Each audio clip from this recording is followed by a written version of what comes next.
Hi, it's Sunday, 1 o'clock. That means it's time for New Thought, New Life Hangout. I am one of your co-hostesses, Kanaya Kennedy. If you're seeing me on Facebook Live, I invite you to join me in the official New Thought, New Life Hangout, which is live.newthoughtnewlife.net. You can find it on our Facebook page because where my orientation will be primarily is to that camera. But you're also welcome to watch it here on my Facebook personal page. But on the live page where we can do some interaction, if you have questions, you can type it in. So I see some folks checking me out. So I dropped the link at the top of in the live description. And so I'm here in the Hangout. Today is Sunday, February 4th, yes. And I'm super excited to be here. We're into chapter 4 in our text, which is A Course in Miracles. Oh my goodness. And I have it here on my tablet because I've been reading it electronically, so I don't have the physical copy for you. So I can let you see the way it looks. In case you're not familiar with A Course in Miracles. Come here. So it's a wonderful text. It's what we're studying from. Let's see. View and store. So Course in Miracles. All right. This is the text. And so each week we get together, I and my co-host is the awesome Versandra Kennebrew, longtime friend. She actually was the person who requested to take on with her this year. A little bit of background. I've been an ordained minister since 2008. I've had a call to ministry most of my life. I resisted it most of my life because I didn't see myself as wanting to be a minister, definitely not a pastor. But one of the things I really enjoyed about A Course in Miracles when I first found this text and I started going through it was how it talks about we're all here to be teachers. And so it's not about some sort of special dispensation. And instead it's about a willingness to take on the information and be willing to share it with others. And maybe in 2013, when I moved down to Atlanta, in 2013, I really decided to, I was a yes, a full yes, not like a kind of yes, but a full yes to Spirit. Hey, Cassandra, what's going on, fabulous? I see you here on Facebook. I don't see you in the Hangout though. Shoot me a message. Let me know how I can support you in getting in here today. And I officially entered the seminary program and the Unity Urban Ministerial School from 2013 and completed with that program. Was in the midst of completing with that program and being willing then to start teaching. And so that's what this year is. And I'm super excited. A little bit about the Course in Miracles. A Course in Miracles is it's a thick book, but it's separated into 3 parts, which is the text, then there's a workbook, and then there's a manual. The text is what we're reading and get a lot of great information. The workbook is about putting those lessons into action so that it doesn't become something that we just know, but instead it becomes something that we live and something that it doesn't become some information that we acquire. And I'm being specific with that, with the language, but it becomes actually something that we know and something that we live from. And the manual for teachers is that when you're ready to then become a teacher, and every student, should eventually become a teacher. That's the point. You eventually master something, and then you pass it on. Then it has some great resources for you. All right. So I see so that is A Course in Miracles. And so what we're doing this year is that we're committed to every week, I, Versandra, or both of us being here to talk a little bit about what we've been experiencing and the lessons we're getting out of our reading the text. So that's what's up. All right, V, I see you. No worries. You're right. This is why we're in partnership. And I have to just take a moment and I'll tell you a little bit about what Spirit moved me to do this week. We're in the midst of Black History Month. It is February 4th. So it's the 4th day of Black History Month. And one of the reasons we took on this project, Versandra and I, was that, oh my goodness, New Thought is so powerful. And it has been so transformational for me and my life. I can tell you that. But a lot of times I didn't always see myself represented. And how I found myself in my program is, again, like I said, when I finally decided to answer the call to ministry, in meditation, Spirit told me to search African Americans in New Thought and African Americans in Unity and Black people in Unity. And I ended up coming across a woman by the name of Johnnie Colemon. Johnnie Colemon is a phenomenal pioneer in this work, not just as a Black person or as a Black woman, but just a pioneer. She became ordained, if my memory serves me correctly, 1955. And she's actually credited for integrating Unity Village. So Unity is one of the many, we'll say, schools of thought inside of New Thought. There are multiple. There's religious science, there's divine science, there's unity. So there's many different, you call them denominations if you want. It's not quite the same, but just there's so many approaches. And one of the things we believe is that it's like a wheel. Think about a wheel and it has spokes on it. All the spokes lead to the center, and the center of that wheel is truth.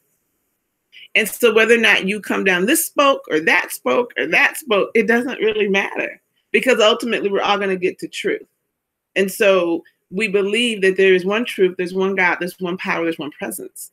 And your path to that presence, that's your journey. That's your spiritual journey. And my spiritual journey began with a traditional Christian background.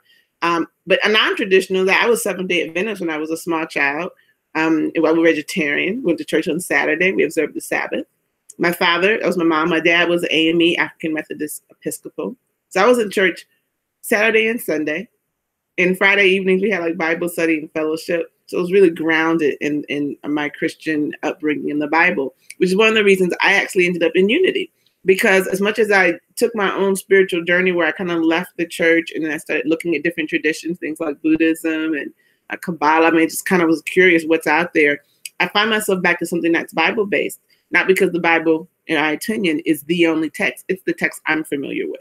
And so Course in Miracles pulls from that tradition, and it kind of takes it to the next level. One of the reasons I really love the text, because it makes a lot of sense to me in taking this work to the next level. So last week we were in, so that's just a little bit of background. And then this week, I'm going to talk a little bit about chapters 3 and 4. I'll be 100% honest. I fell a little behind in my reading. Life has been happening, and that's what happens. And a part of the journey is just going with the flow,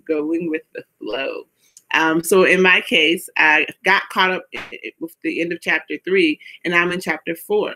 So I'm going to talk about, in the book, it's in chapters and verses. It's very, like I said, in many ways, it's similar to the Bible. But chapter 3 was titled The Innocent Perception. And then chapter 4 is about the ego.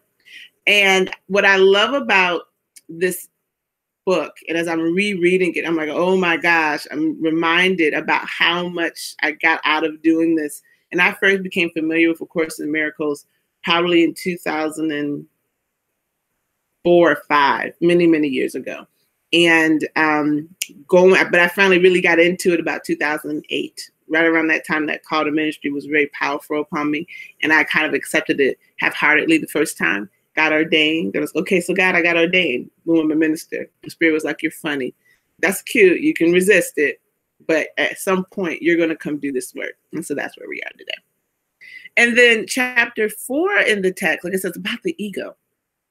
So as I'm reading this, chapter 3 to me was really helping us distinguish between the idea of knowledge and perception, and understanding that knowledge is divine and perception is a function of our mind, of our physical mind, like what we can create as individuals. And beginning to understand there's this difference between the lowercase I, right, and then the bigger I, or the lowercase self and the bigger self, capital S. A lot of times if I say big S or capital S, we're talking about the self as it relates to the divine. And knowledge, true knowledge, it comes from the divine. It's something that we don't have to really work hard for. It will come to us, but it's a matter of us opening to it. Whereas knowing things that we study, we have to take it into us.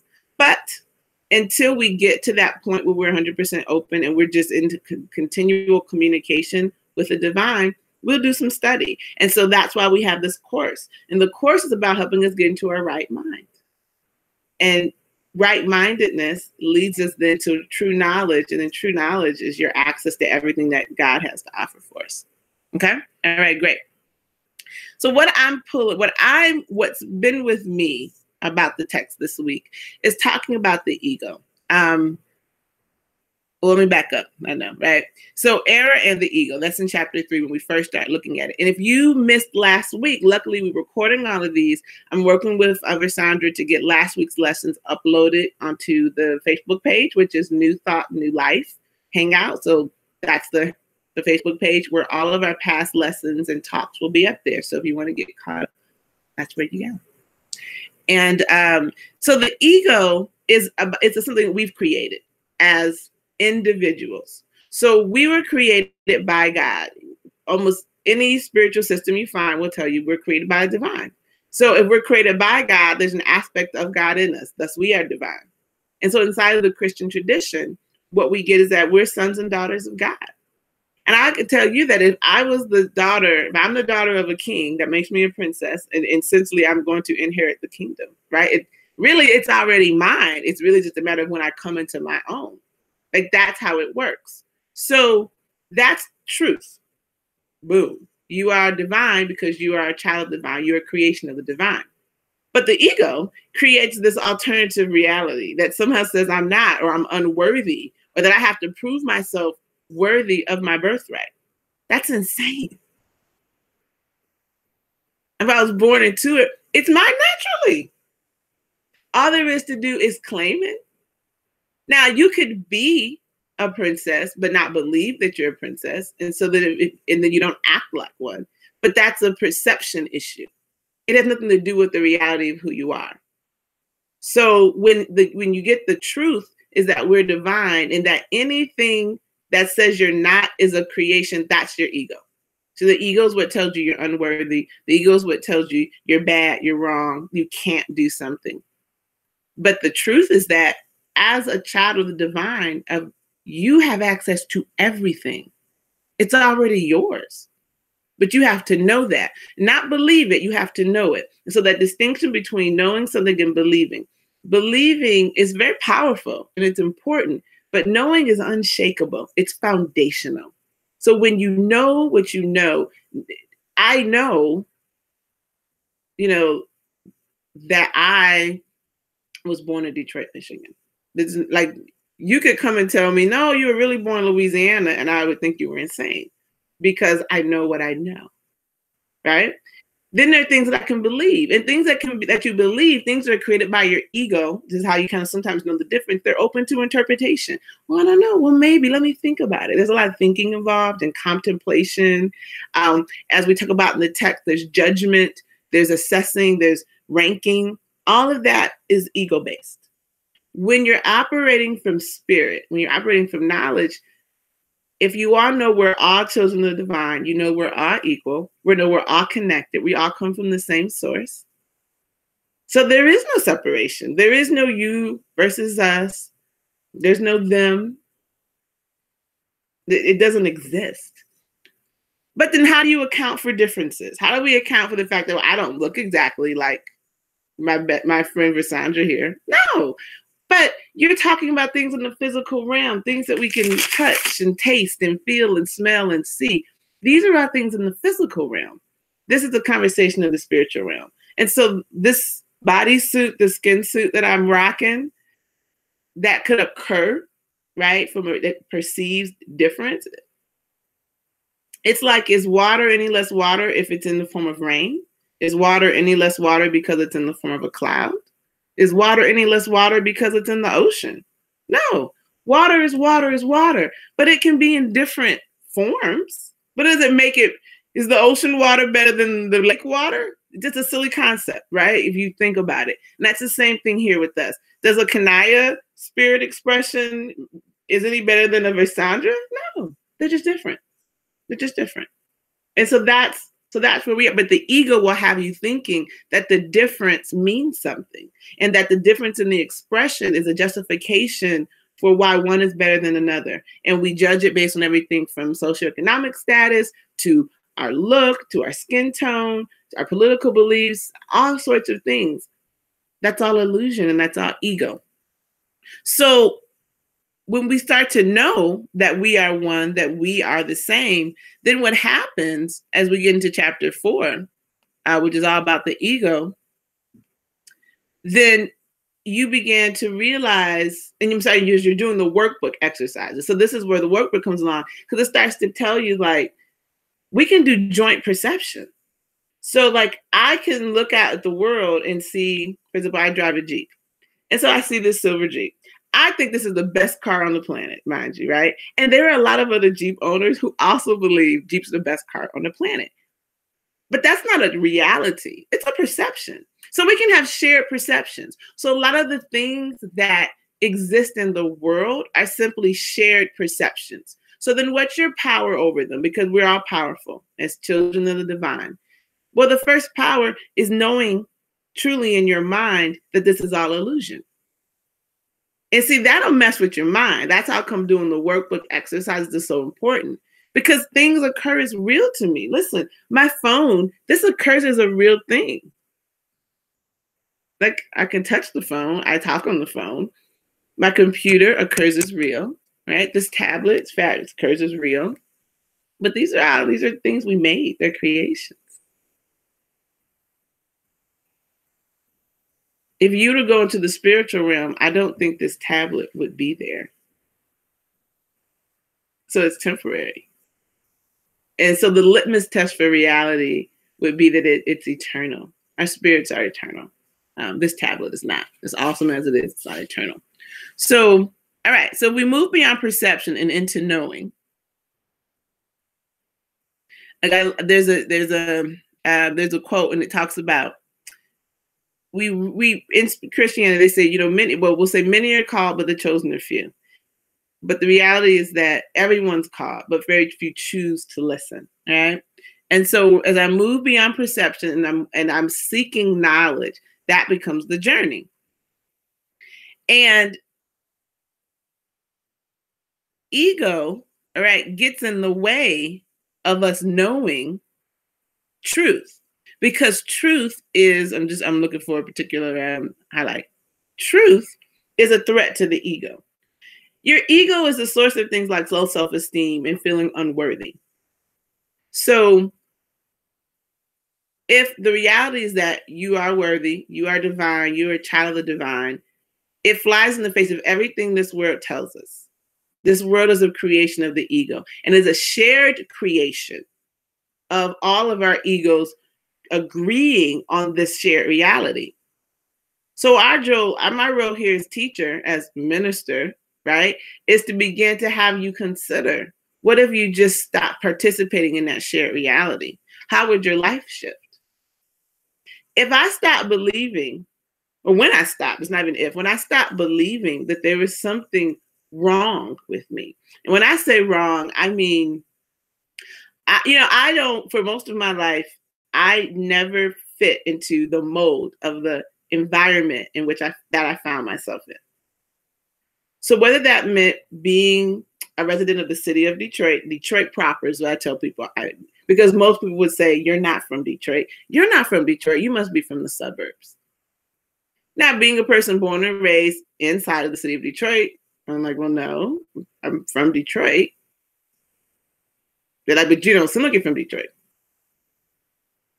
Or like, I am a Black woman. I'm a woman of African descent here in the Americas, right? Whatever term I usually call myself chocolate, but whatever term you want.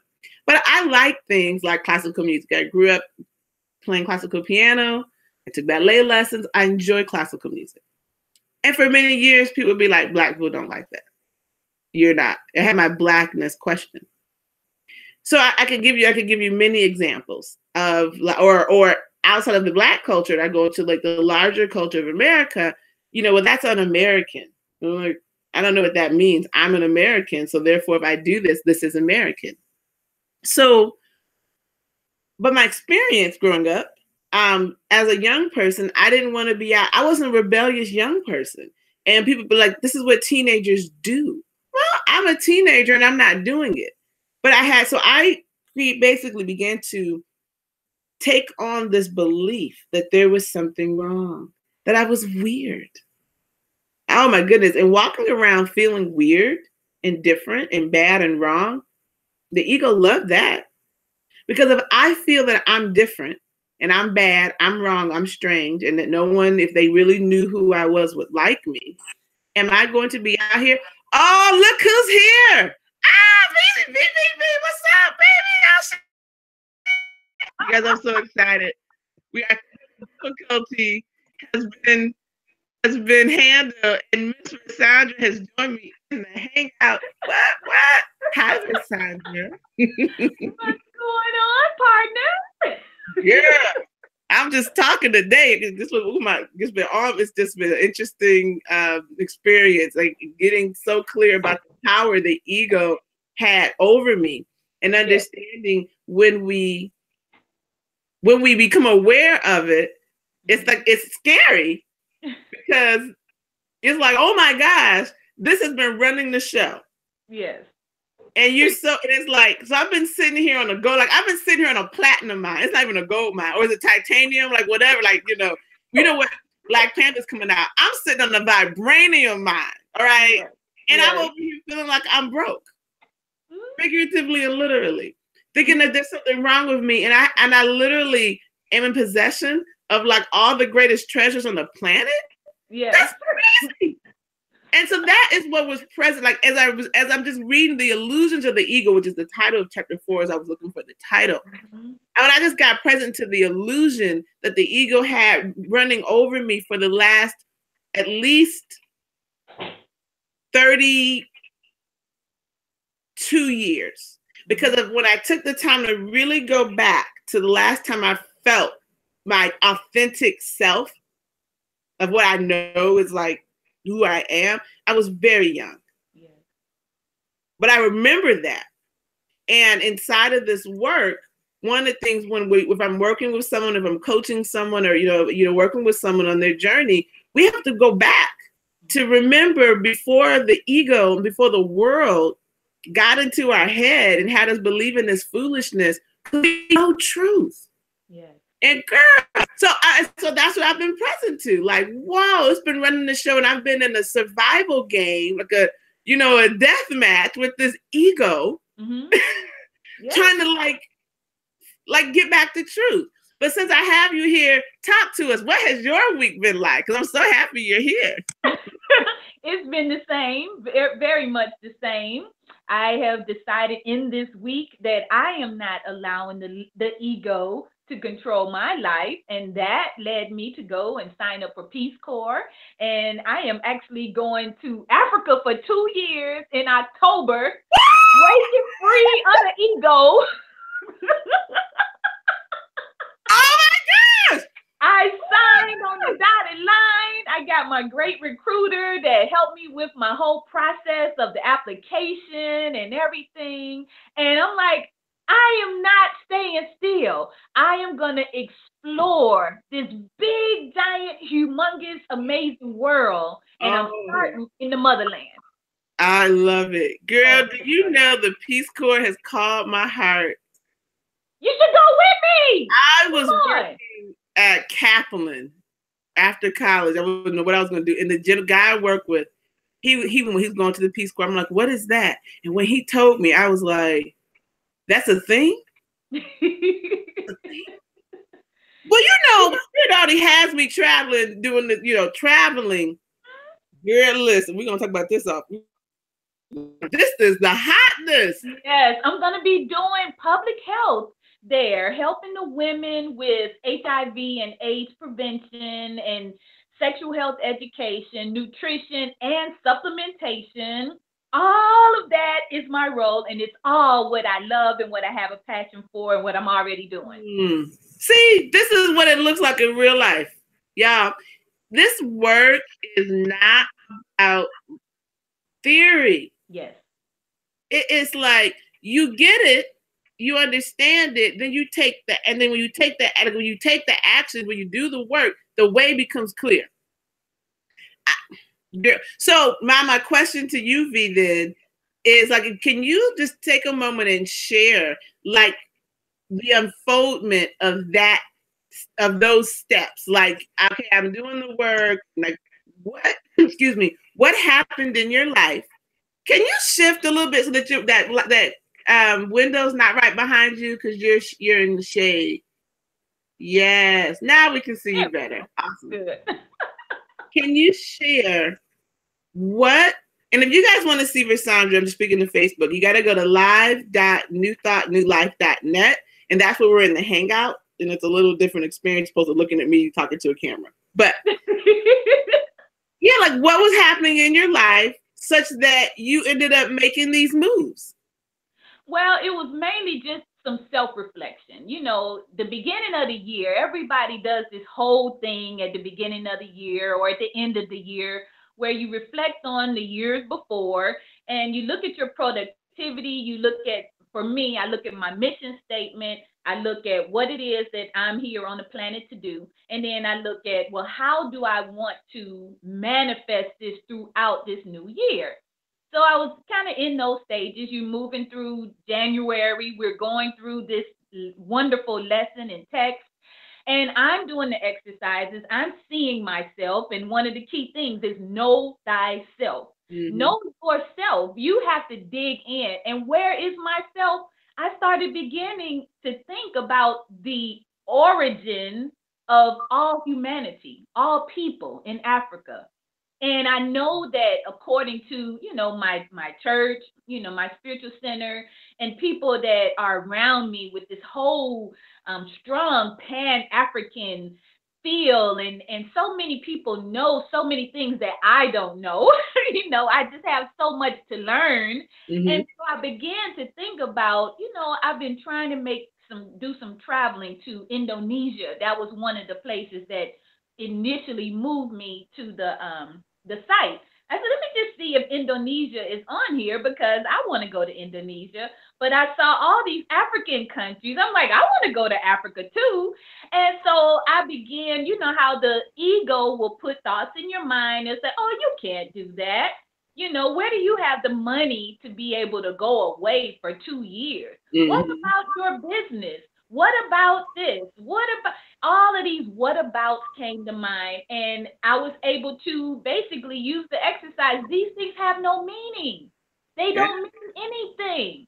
And the only thing that means anything is what I give meaning to it. And so that's what I chose, was to put meaning in this trip to Africa that's going to allow me to work with women and children to support them with their health and well-being and nutrition, and to be able to get the experience myself in the motherland, the cradle of all civilization. Yes. And it's going to fill that void that I'm feeling that I'm having, because, you know, when people talk about these things, I only have a movie or someone else's experience to refer to. I want a hands-on experience, and I'm going with great expectancy. I believe that while I'm there, I'm going to come in contact with my sisters, cousins, brothers. All of my relatives will be there, and we're going to learn from each other, because as the teacher teaches, the teacher's learning, and we're going to be exchanging information. And I see a powerful economic development opportunity brewing here as well, because there's many opportunities. You know, I've been talking about a retreat center somewhere on the ocean side somewhere. Yes. Who knows? Yes. You know, it might be in Africa. We might be going to Gambia or going to, you know, one of the other countries and doing these healing retreats. And so, hey, that's what I'm going for. And so when I, you know, called the recruiter, I'm like, hey, listen, I'm ready. I heard about this 6 months ago. Now the time is right. And so the only thing that was really holding me back, the last thing, was my dad. My dad, 84 years old. And I'm thinking, oh, I don't want to leave him. I want to be here for him. And the last talk that we had before I moved here to Atlanta, we sat there in the hallway and cried together, because he said to me, he said, listen, I have lived my life and you are not getting any younger. He's like, do not stay here depending on me. Right. Watch me die. He's like, you need to live your life. You need to enjoy it and do all those things so that you won't have regrets that did not live the life you desire because you were waiting on me to die. Wow. And he was so serious. And I'm What like, but what a gift. I mean, dude, that's not a common conversation. no. There are so many people who instead have parents saying, so you need to come take care of me. You need to stop living your life and come take care, because I took care of you.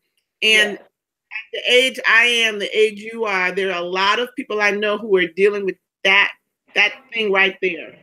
Yes. And inside of this work, you guys, like it's there for me, right? Is that we have to give up. That's ego as well. Yes. There's a conversation the world will tell you, oh, as a daughter, oh goodness, for daughters, it's a lot, right? Women get it a lot. Like our role here is to take care of, whether it be our children, our parents, our spouses, whomever. And that living our lives for us is somehow, you're self-centered. But what I loved is in this text, it said being self-centered with the capital S is exactly how you're supposed to be. Exactly. You are here on purpose for a purpose. And that's not defined by our society, not defined by your parents. Your parents, whoever they are, made a choice to bring you into this world. Mm-hmm. Sadly, some of our parents then opted not to raise us. I mean, there are people who have that experience. And then there are people who have the experience like you or me, where our parents did raise us, whatever that may look like. It doesn't always look the same, right? But at the end of the day, that was their choice. In no shape, form, or fashion are we then beholden to them. That doesn't mean that we don't, doesn't mean that we're not there for them. But our lives don't get shaped around that. We are here for something. We have something we are here to do. Mm-hmm. So if yourself is called to go travel to Africa for 2 years to do wellness ministry work, that's what there is to do. If myself is called to travel wherever, that's what there is for us to do. But the ego will have you say, oh, that's wrong. Oh, I'm being a bad daughter. I'm being a bad mother, a bad woman. Right. And I loved here, just when it said here that the meek shall inherit the earth, because we read that in the Bible. And that has us under believing that it means we're supposed to be quiet. And we're just supposed to take what they give us. And like, if they come for us, just lay down passively and take that. Because see, that's the narrative, at least I was taught around that particular scripture. And what I loved here when it was like, no. When we say the meek shall inherit the earth, we mean those who have quieted that ego, who understand that they are divine and allow their light to shine radiantly everywhere. And they go about with confidence doing their divine assignment. Yes.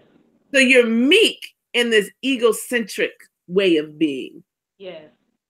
Which means you shine from your spirit sense, which means you go forth and do things confidently, boldly, like with an expectancy, like you just said, that this is going to bear even more fruit because I'm being spirit-led. And that's what kept coming to my notes. Spirit-led, spirit-led. Spirit-led is why I don't have to worry about certifications in certain degrees. And it's like, these are all man-made things. Knowledge is divine. It's dispensed to you. Absolutely. It's not found in anybody's book.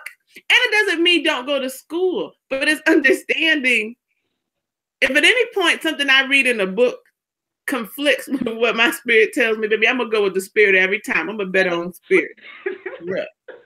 Now, that was a lesson I had. Those were my personal lessons.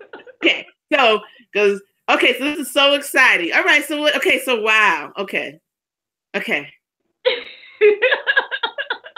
Here, I'm over here, like, I just want to look now. Like, okay, let's get off the hangout. I need to see you.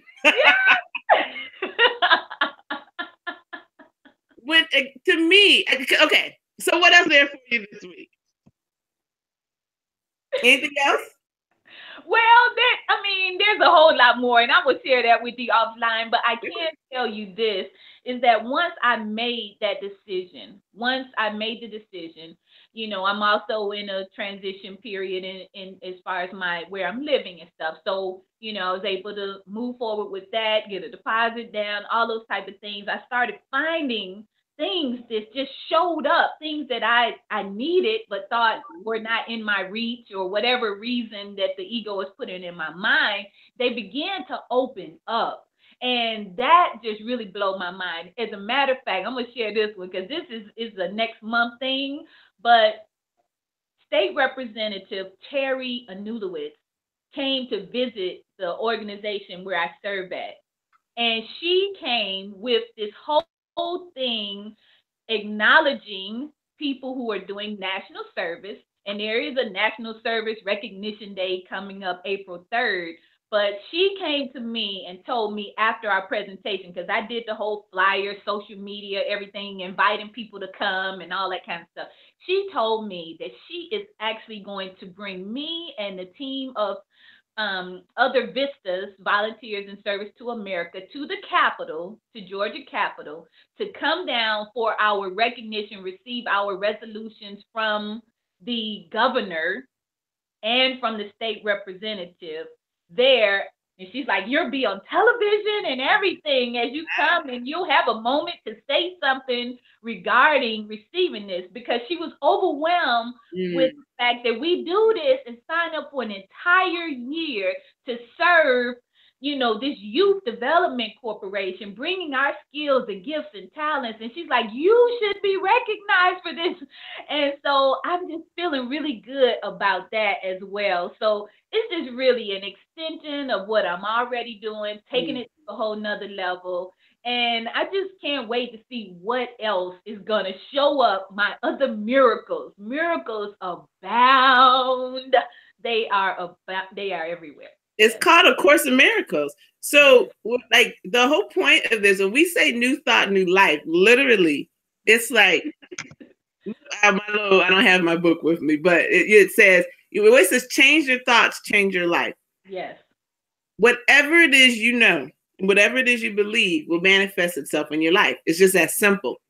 Mm-hmm. And so in the text, one of the things, the quotes or the prayers that said, it was saying, remember this, in this world, you will need not have tribulation because I have overcome the world. That is why you should be of good cheer. Yes. See that idea of without struggle, there's no progress, ego. There's no struggle. We make the struggle. Yeah. Why? Because the ego, this agreed egoic reality tells us that things are supposed to be hard, where the reality is that things flow. Listen, Spirit told me that this year I need to automate. Spirit told me this year I need to get, the Amazon store open. Spirit told me, like, there's all these things Spirit was telling me. And I'm like, okay. And, okay, I'm going to do this. And I'm just like, my theme for the year, action. So I guess I'm a medicine woman. And so one of the things I do is I have these soul coaching cards and, I could do a reading, and I did my year reading. And then my word for the year, action. Mm-hmm. My word for January was miracles. Woo! Yes. My word for February is energy. But it's all underscored by being in action. Mm-hmm. And you guess what? Money is nothing but some energy, first of all. Yeah. Okay. And so I followed directions. It says go. I said, okay, I'll do this. Automation Nation is what I was like, Automation Nation. Yes. Workshop shows up. I go to the workshop. Workshop takes me then to the 3-day intensive. Out of the workshop and 3-day intensive, I open the store, get my products listed, have a better understanding. And then this week is out of orders. I woke up today, more orders. I'm filling orders. I got to reorder. I'm sending out a product. It's like, it's happening. It's happening. Yeah. But that's because I'm doing the work. I'm getting up in the morning. I'm meditating. I've gotten back into my daily yoga practice to get my day started off doing my sun salutations. My body is feeling it. Dance. Spirit said you need dance and movement back into your life. It's my source of joy and self-expression. It is my moving meditation. Music moves me. Music allows me access to the divine. We all have our own ways, and that's part of your journey, is finding out what is your access point. There is no one way to do it. That's right. Some people like to sit and meditate. Like, that's a beautiful thing. You should do that. That's not for me, but that's what, and what I loved is when I got the idea of moving meditation. Oh, I'm a mover, baby. That's who I am. But it's not a thinking. It's not about choreography. It's like the music speaks to me, my body moves, and it does what it does. Mm-hmm. So performance opportunity shows up. Yeah. Because I'm a performer. There's some part of it. The reason we love the Beyoncés of the world and the Janet Jacksons of the world, okay, is that these people are operating in their divine assignment. Yes. This is their ministry. We're mesmerized by the Justin Timberlakes, right? I just found out he's performing at the Super Bowl, whatever, because these people are doing what they're called to do. Yes. Here's the downside, or here's the danger. Because this is also, there's a whole talk I got to do on this spirit. He's like, I got talks for you to do, girl. Let's go. But when we move into what we call idolatry, mm-hmm. right? When we American Idol, this is my idol, right? We use those terms real fast and loose these days, but go back to the text. It's dangerous. But what happens, the reason we start to idolize these people is we're watching someone be divine, and it's captivating. Yes. It's like, wow, look at that. Mm-hmm. And we begin to think that they have something we don't have. Right. But the reality is that they simply have found it and they're walking in it. Right. And we need to find ours.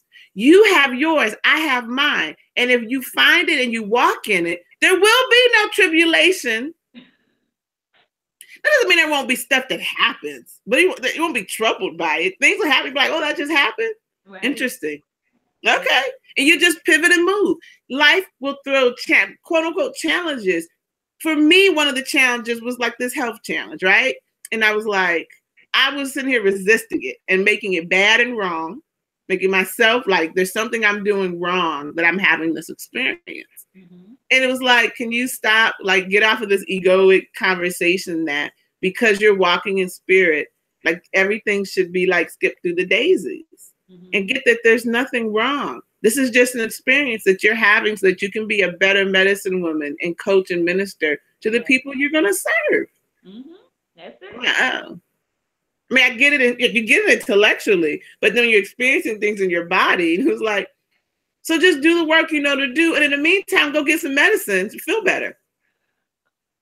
And inside of that, I said, okay, I'm going to do that. Then I experienced what? Healthcare system challenges, where like the system wasn't really set up for wellness, right? And I'm like, frustration. But guess how many other people experience that, but don't have things like this work to help them see rightly.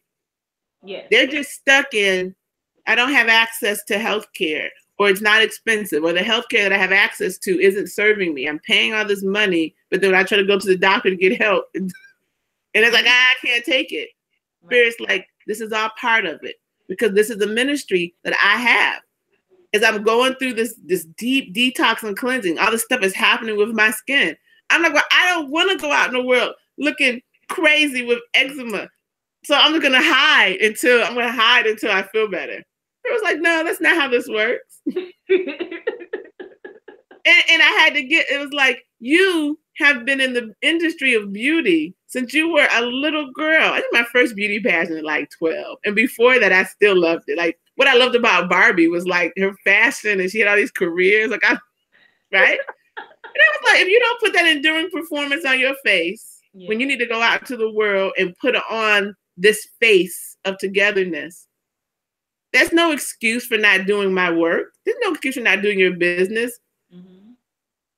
And you continue to do the healing. So when I stop resisting it and just, okay, this is the experience I'm having, and what do I do inside of this experience, knowing that all is well?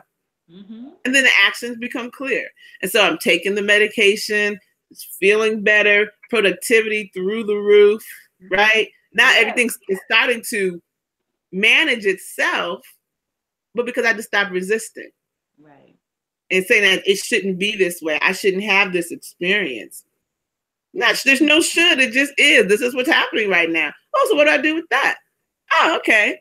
You know, you go outside, your car is a flat tire. You're like, oh, look at that. The tire is flat. Mm-hmm. That's something. Well, what do I do with that? Like, there's no upset. You're like, that's a flat tire. And I'm late. Or I'm missing my flight because like my tire is flat. And now I gotta, and this is like, interesting.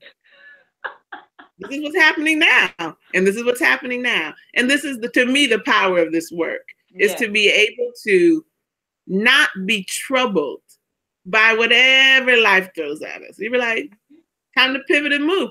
Oh, you know, when I got down here, my landlord in Chicago wanted to act like a crazy lady and didn't want to renew my lease. I'm like, time to leave Chicago.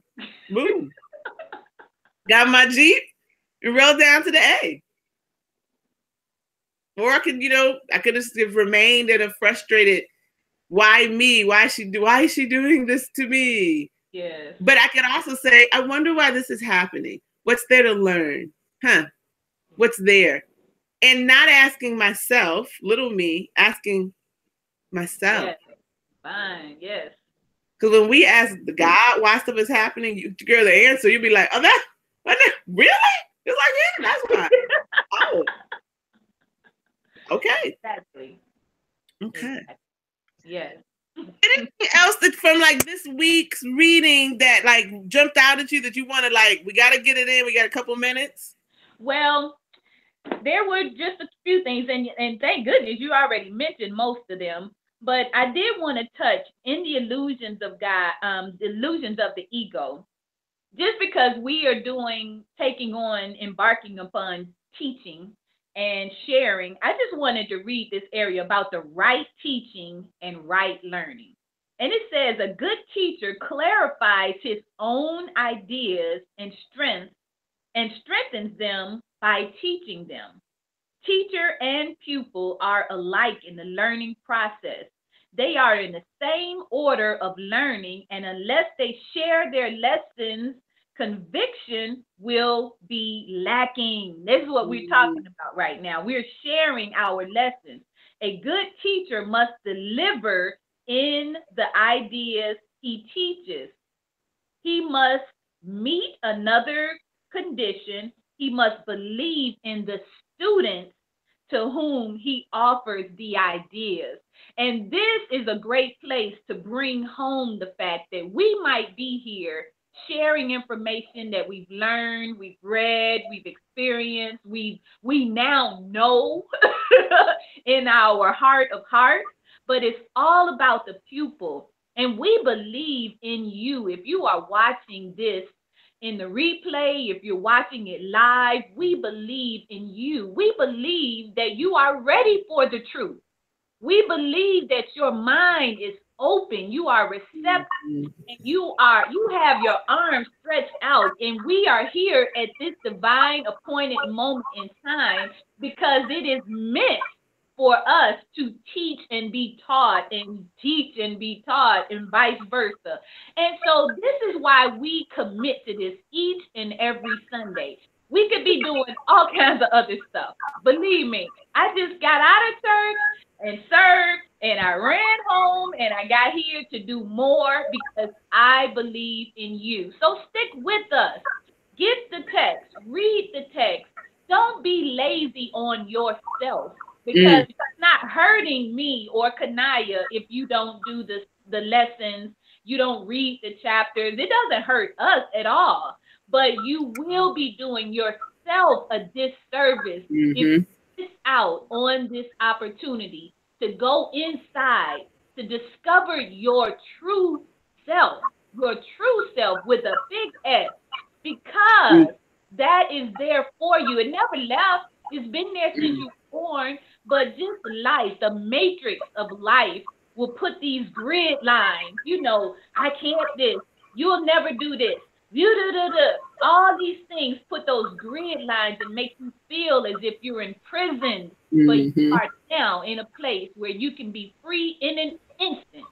It doesn't take a lot. You don't have to listen the whole year. At the moment that you decide, I am open, I am receptive for this new mind, this new way of thinking. At that moment, hey, it's healing takes place just like that. So that's what I wanted to add. And I found something I wanted to close out on, because The Transformative Thought, The Soul's Sacred Shift, is a book that was written by Reverend Dr. Howard, Reginald Howard, which is the spiritual director at Truth and Transformation Ministry. And each week we have this transformative thought that comes from that book. And I just want to read this week's transformative thought. It says, I am free in the loving oneness of God. Jesus declared, the Father and I are one. Therefore, I am one with God's presence within me. As I realize my oneness with the divine presence, I am engulfed by God's love that operates in, through, and around me. Through unconditional love, I realize that I am free. I am not bound to negative circumstances, unhealthy conditions, or harmful people. The shackles of mental and emotional slavery are broken and have gone to the nothingness from which they came. Now and forevermore, I am free from confusion and sickness. God is not confused, thus I am not confused. God is not sick, therefore I am not sick. No matter the size or scope of any problem I face, the free-flowing power of God resolves it. God's good manifests in all my experiences because I am the only person who thinks in my mind. My mind rests in the loving, eternal oneness of God's mind, and I link my mind to God's mind. Ultimate truth is revealed. I know the truth, I act on the truth, and I am set free by the truth. I am free. So that is my word, and that is another thing that I'll be reading each and every day this week, just letting it fill me. And I hope that our listeners and our viewers will consider that. Consider that you are one with the source. Hey, that's it for me. That is all there. I'm complete. Oh my goodness. I just want to take a moment. Let's close ourselves out. Because here's the thing, as we ground ourselves in the one power, the one presence, that is the source of all, Mother, Father, Spirit, child of it, right? We know that we indeed are free. And we know that we are individualized expressions of the divine. And as that, all that comes with is ours. The power, the knowledge, the love, the energy, everything. As we move forward into this week and beyond, we claim our highest, best, and good. We move forth with power and purpose, teaching, learning, growing, and continuing to expand our groundedness in knowing who we are and whose we are. We are free, we are loved, and we are loved. And so it is. And so it is. I say. Woo! Right. Yes, Right. It's been fabulous. I'm complete. I will see y'all next week. Yes. Love you. Bye. Love.